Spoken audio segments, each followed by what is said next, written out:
الأنبياء والمرسلين أما بعد فأعوذ بالله من الشيطان الرجيم بسم الله الرحمن الرحيم وإذا سمعوا ما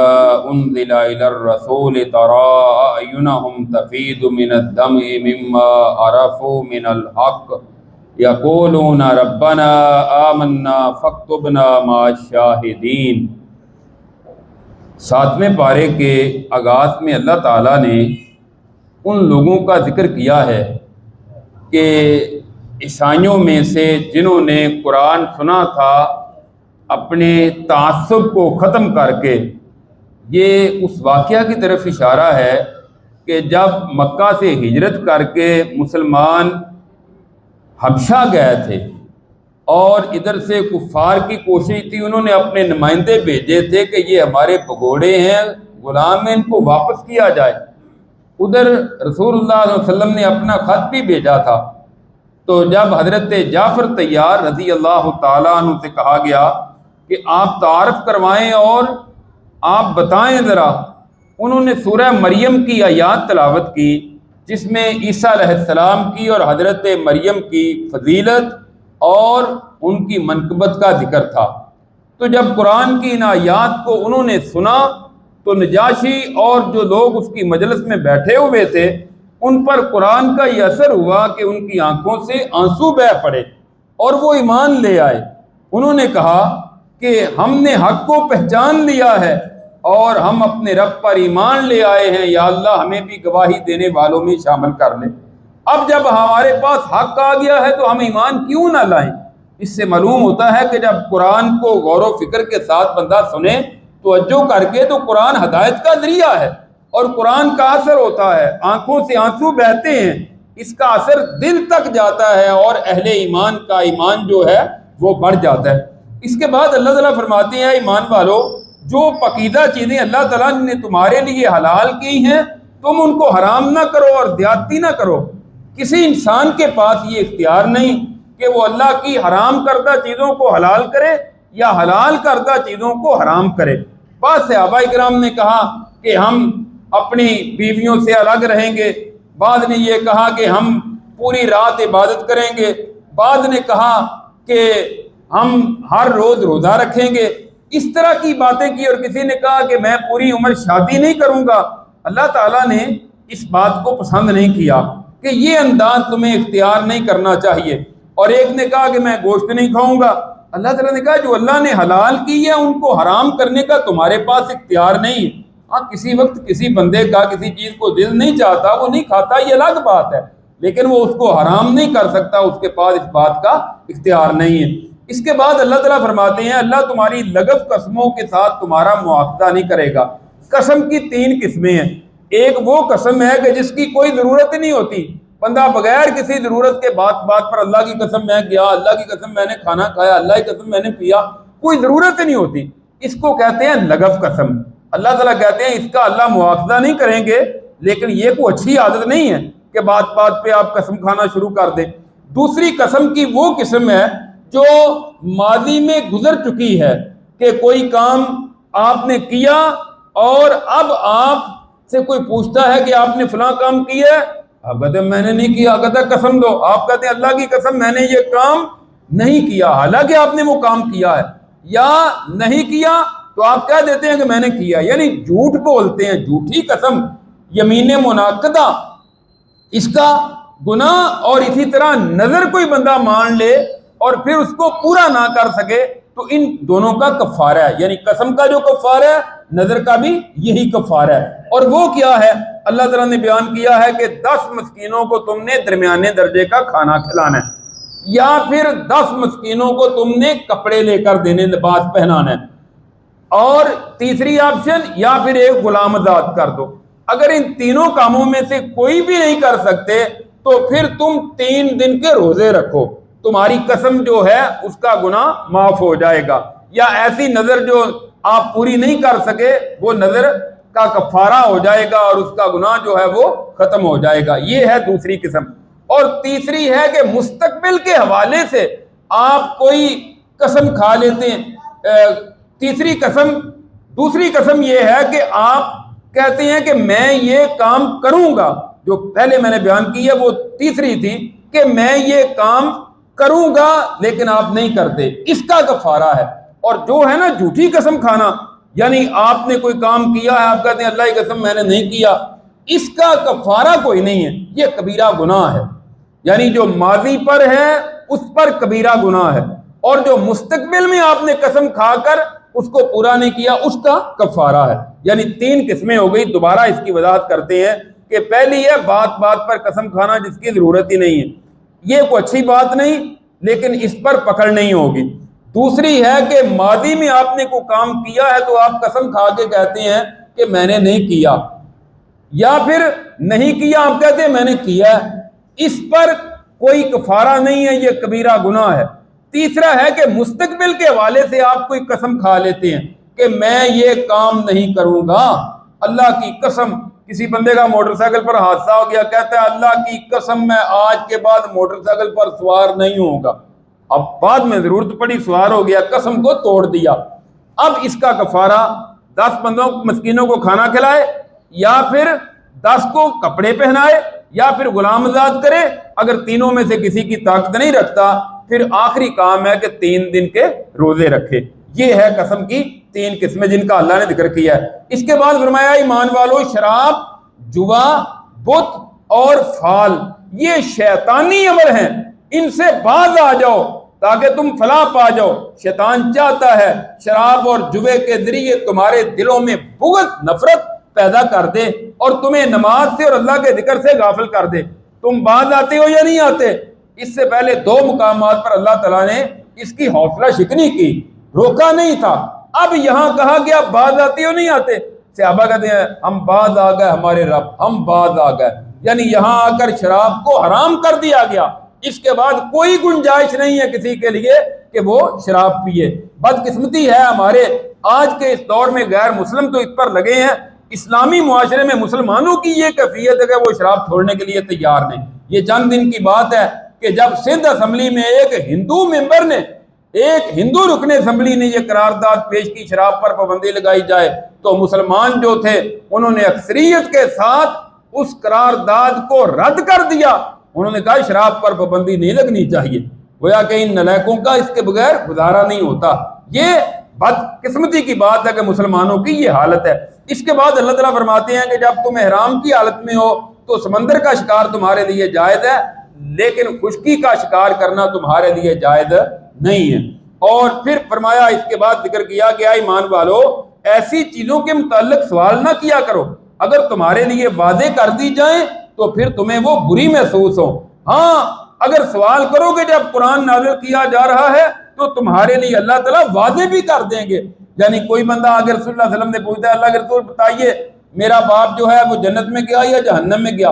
اب اگر اللہ تعالیٰ رسول اللہ کو بتا دیں اور آپ خبر دے دیں کہ وہ جہنم میں گیا تو کتنی پریشانی والی بات بن گئی۔ فرمایا اس طرح کی باتیں نہ کرو، ایسے سوال نہ کرو جن کی کوئی ضرورت نہیں ہے۔ اور اس کے بعد فرمایا کہ یہ جو کفار نے کچھ جانوروں کو مخصوص کر رکھا تھا اپنے بتوں کے نام پہ اور اپنے آستانوں کے نام پہ ان کو وقف کیا ہوا تھا، ان میں سے بحیرہ تھا، صائبہ تھا، وسیلہ تھا، حام تھا۔ فرمایا یہ اللہ نے کوئی مقرر نہیں کیے، یہ تم نے خود ہی یہ کاروبار شروع کر رکھا ہے، یہ تم اللہ پر جھوٹ باندھتے ہو، اس کی کوئی حیثیت نہیں۔ ہاں جب ان کو کہا جاتا ہے اس کی طرف آؤ جو اللہ نے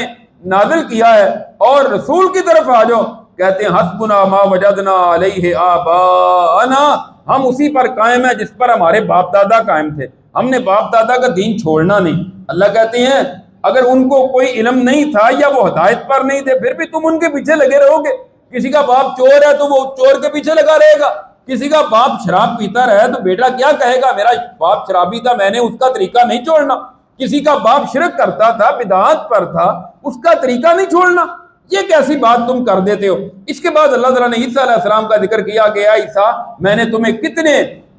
معجزات عطا کیے، میرے حکم کے ساتھ تو مردوں کو زندہ کرتا ہے، میرے حکم کے ساتھ پرندہ بنا کے پھونک مارتا ہے، پرندہ اڑنا شروع کر دیتا ہے، اندھا برس کی بیماری والا ٹھیک ہوتا ہے، یہ میرے حکم کے ساتھ ہوتا ہے۔ اس کے بعد فرمایا عیسیٰ علیہ السلام نے دعا کی تھی، ان کے حواریوں نے کہا تھا اپنے رب سے کہیں دسترخوان نازل کریں، ہم پھر ایمان لائیں گے، یہ اللہ کی طرف سے نشانی ہوگی۔ عیسیٰ علیہ السلام نے دعا کر دی، اللہ تعالیٰ نے اس کا جواب دیا کہ میں نازل کر دوں گا، اس میں کوئی رکاوٹ نہیں ہے، میرے لیے تو کوئی مشکل نہیں، لیکن اس کے بعد اگر ایمان نہ لائے ایسا عذاب دوں گا کہ اس سے پہلے میں نے کسی کو ایسا عذاب نہیں دیا۔ تو پھر مفسرین لکھتے ہیں کہ انہوں نے خود ہی کہا کہ نہ نازل کر یا اللہ، اس لیے کہ ہم نے تو ماننے کی طرف آنا کوئی نہیں، پھر ایسا عذاب آ جائے گا کہ عبرت بن جائیں گے کائنات کے لیے۔ اس کے بعد اللہ تعالیٰ فرماتے ہیں کہ جب اللہ تعالیٰ قیامت کے دن کہیں گے اے عیسیٰ کیا تو نے کہا تھا کہ اللہ کو چھوڑ کر مجھے اور میری ماں کو الہ بنا لو، معبود بنا لو؟ عیسیٰ علیہ السلام کہیں گے یا اللہ یہ کیسے ہو سکتا ہے، میں نے جو کہا تھا وہ تیرے علم میں ہے، یا اللہ یہ کیسے ہو سکتا ہے، میں نے ایسی بات نہیں کی، جب تک میں ان میں تھا لوگوں میں یہی کہتا تھا اعبدوا اللہ ربی و ربکم، اس اللہ کی بات کرو جو میرا رب ہے جو تمہارا رب ہے۔ جب تو نے مجھے اٹھا لیا پھر تو ان پر نگران ہے، پھر تجھے پتا ہے میں نے کبھی ان کو شرک کی دعوت نہیں دی بلکہ میں تو شرک سے روکتا رہا ہوں۔ اس کے بعد سورۃ الانعام ہے، انعام کا معنی ہے مویشی، جانور، چپائے۔ اس میں اللہ تعالیٰ نے چپایوں کا ذکر کیا ہے کہ وہ جانور جن کا اللہ نے اس میں ذکر کیا، اس بنا پر اس سورت کا نام ہے۔ یہ مکے میں نازل ہونے والی سورت ہے، مکے کے آخری دور میں۔ اس میں اللہ تعالیٰ نے توحید کے بڑے دلائل بیان کیے ہیں، بہت زیادہ اللہ تعالیٰ نے توحید کا ذکر کیا ہے کہ اللہ تعالیٰ نے دیکھو کہ کس طرح زمین و آسمان کو پیدا کیا ہے، اور اندھیروں کو اور روشنی کو، اور پھر بھی کافر جو ہیں وہ رب کے مقابلے میں اوروں کو اپنا معبود بنائے ہوئے ہیں اور اوروں کو اللہ کا شریک ٹھہراتے ہیں۔ اور اے میرے نبی آپ کہہ دیجئے کیا میں اللہ کو چھوڑ کر ایسے کو اپنا ولی کار ساتھ مولا بنا لوں کہ جس نے، اللہ نے تو زمین و آسمان بنائے، انہوں نے کیا بنائے ہیں؟ کچھ بھی نہیں، تو پھر میں اللہ کو چھوڑ کر کیسے ان کی عبادت شروع کر دوں؟ اور اس صورت میں یہ بھی سمجھایا کہ جب تمہیں پریشانی، تکلیف، مصیبت آ جاتی ہے اس وقت اللہ کو پکارتے ہو، تو جب خوشحالی میں ہوتے ہو اس وقت اللہ کو کیوں نہیں پکارتے؟ مشکل مصیبت میں تمہیں پتہ چلتا ہے ہمارے بت، یہ ہمارے بنائے ہوئے جھوٹے معبود یہ کچھ کام نہیں آئیں گے، ہمیں نجات نہیں دے سکتے، اس وقت ایک اللہ کی طرف آتے ہو۔ اب جب اللہ خوشحالی دیتے ہیں اس وقت ایک اللہ کو کیوں نہیں پکارتے؟ اور پھر فرمایا میرے نبی وَإِن يَمْسَسْكَ اللَّهُ بِضُرٍّ فَلَا كَاشِفَ لَهُ إِلَّا هُوَ، اگر اللہ تعالیٰ آپ کو کوئی تکلیف دینا چاہے اللہ کے علاوہ آپ سے بھی کوئی تکلیف ہٹانے والا نہیں، آپ کے پاس بھی یہ اختیار نہیں ہے۔ اور اگر اللہ تعالیٰ آپ کو خیر عطا کرے، اللہ ہر چیز پر قادر ہے اور وہ بندوں پر غالب ہے اور وہ زبردست ہے، کوئی بھی اس کا مقابلہ کرنے والا نہیں ہے۔ اس کے بعد اللہ تعالیٰ فرماتے ہیں کہ کاش کے دیکھیں کہ جب یہ لوگ آگ کے کنارے پر کھڑے ہوں گے اس وقت کہیں گے یا لیتنا نرد ولا نکذب بآیات ربنا ونکون من المؤمنین، ہائے ہمارے رب کاش ہمیں ایک مرتبہ دنیا میں بھیج دے، لٹا دے، اب ہم تیری آیات کو نہیں جھٹلائیں گے، اب ہم ان پر ایمان لے آئیں گے۔ اللہ کہتے ہیں وہ ٹائم ختم ہو چکا ہے، واپسی کا کام ختم ہو چکا ہے، واپسی نہیں ہو سکتی، اب واپس جا نہیں سکتے، وہ ٹائم نکل گیا۔ ان کو میرے رسولوں نے سمجھایا نہیں تھا، ان کو تعلیم نہیں دی تھی، ان کو ہدایت کی طرف بلایا نہیں تھا، اس وقت ان کو سمجھ نہیں آئی، اب یہ کہتے ہیں۔ اس کے بعد اللہ تعالیٰ نے اس صورت میں یہ بتایا اے میرے نبی آپ کہہ دیجئے لا اقول لکم عندی خزائن اللہ، میں نہیں کہتا کہ میرے پاس اللہ کے خزانے ہیں، ساری کائنات کے سردار، نبیوں کے امام وہ کہہ رہے ہیں میرے پاس اللہ کے خزانے نہیں ہیں، ولا عالم الغیب، اور نہ میں غیب جانتا ہوں، ولا اقول لکم انی ملک، اور نہ میں یہ کہتا ہوں کہ لوگوں میں نوری ہوں، میں فرشتہ ہوں، ان اتبع الا ما یوحى الی، میں تو صرف اس کی اتباع پیروی کرتا ہوں جو میری طرف نازل کیا گیا ہے، میری طرف وحی کی گئی ہے، لہذا تم مجھے اس طرح اللہ کے اختیارات کا مالک نہ بناؤ۔ جب رسول اللہ کے پاس یہ اختیار نہیں تو کائنات کے کسی اور انسان اور فرد کے پاس بھی یہ اختیار نہیں ہے۔ اس کے بعد فرمایا کہ جو صبح و شام اللہ کی عبادت کرتے ہیں نا، اللہ کو پکارنے والے ہیں، اے میرے نبی آپ ان سے نظریں نہ پھیریں۔ کفار نے کہا تھا کہ یہ جو غریب آپ کے پاس آ کے بیٹھے ہوتے ہیں نا، اس مجلس میں ہمارا بیٹھنا ہماری توہین ہے، ہم اپنی انسلٹ فیل کرتے ہیں، آپ اس طرح کریں کہ ان کو اٹھائیں پھر ہم بیٹھیں گے۔ اللہ نے کہا میرے نبی آپ نے ان کو نہیں اٹھانا، یہ جو غریب بیٹھے ہیں نا آپ کی مجلس میں آ کر، یہ اعلیٰ دماغ، روشن ضمیر اور روشن چہروں والے، یہ تو ہدایت پر آ گئے ہیں، ان کو تو اللہ نے چن لیا، اور وہ بدبخت ہدایت پر آتے ہیں یا نہیں آتے، باتیں بناتے ہیں، اعتراض کرتے ہیں، آپ ان کی وجہ سے کہیں ان کو اپنے سے دور نہیں کرنا، ان کو اپنے قریب رکھنا ہے۔ اللہ نے ان کو ہدایت دی ہے اور ہدایت کے لیے ان کو اللہ تعالیٰ نے چن لیا ہے، لہذا آپ نے ان کی قدر کرنی ہے۔ اس کے بعد اس صورت میں بھی اللہ تعالیٰ نے فرمایا کہ وَعِندَهُ مَفَاتِحُ الْغَيْبِ لَا يَعْلَمُهَا إِلَّا هُوَ،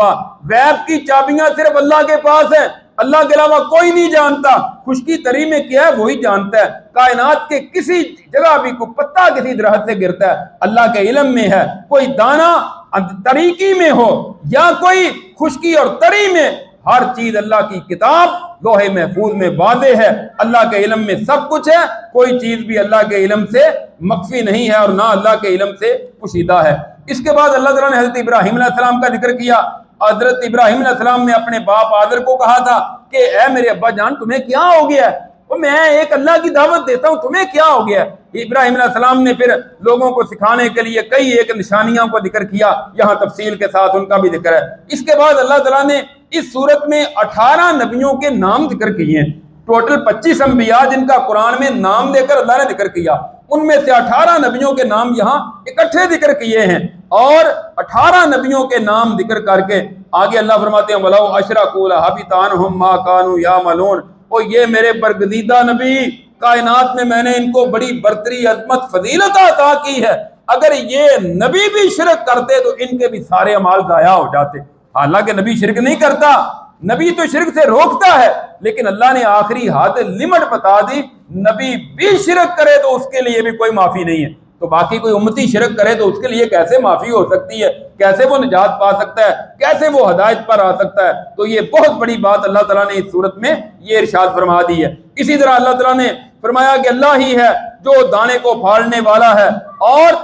انگوریوں کو پیدا کرنے والا ہے، زندہ سے مردہ، مردے کو زندہ سے نکالنے والا ہے، اللہ کے علاوہ کوئی اور ان چیزوں کا اختیار نہیں رکھتا، یہ سارے کے سارے اختیار اللہ کے پاس ہیں۔ اور پھر آخر میں اللہ تعالیٰ فرماتے ہیں لا تدرکہ الابصار وہو یدرک الابصار وہو اللطیف الخبیر، ہاں انسانوں کی جو آنکھیں ہیں نا وہ اللہ کو نہیں دیکھ سکتی، اللہ سب کو دیکھ رہا ہے۔ دنیا میں کسی انسان کے پاس یہ طاقت نہیں کہ اللہ کو اپنی آنکھوں سے دیکھ سکے، آخرت میں اللہ تعالیٰ کو دیکھیں گے، اللہ کا دیدار ہوگا، جنت میں جنتی اللہ کی زیارت کریں گے، لیکن دنیا میں کوئی نہیں دیکھ سکتا۔ رسول اللہ صلی اللہ علیہ وسلم نے بھی اللہ تعالیٰ کو نہیں دیکھا، بیداری کی حالت میں معراج کے موقع پر دیکھا ہے، فرمایا اللہ نور ہے میں کیسے دیکھ سکتا ہوں؟ اور موسیٰ علیہ السلام نے کہا تھا یا اللہ میں تجھے دیکھنا چاہتا ہوں، اللہ نے کہا نہیں دیکھ سکتا، فرمایا نہیں یا اللہ میں دیکھنا چاہتا ہوں، میری خواہش ہے، فرمایا طور پہاڑ پہ کھڑا ہو، ایک تجلی ڈالوں گا، برداشت کر گیا تو اگلی بات تجلی ڈالی، موسیٰ علیہ السلام بے ہوش ہو گیا، پہاڑ ریزہ ریزہ ہو گیا،